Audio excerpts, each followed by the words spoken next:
Iraja sabun se Iraja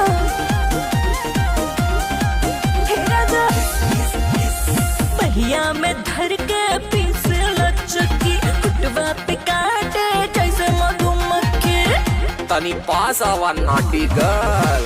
अरे पहिया में भर के पीसे नी चटकी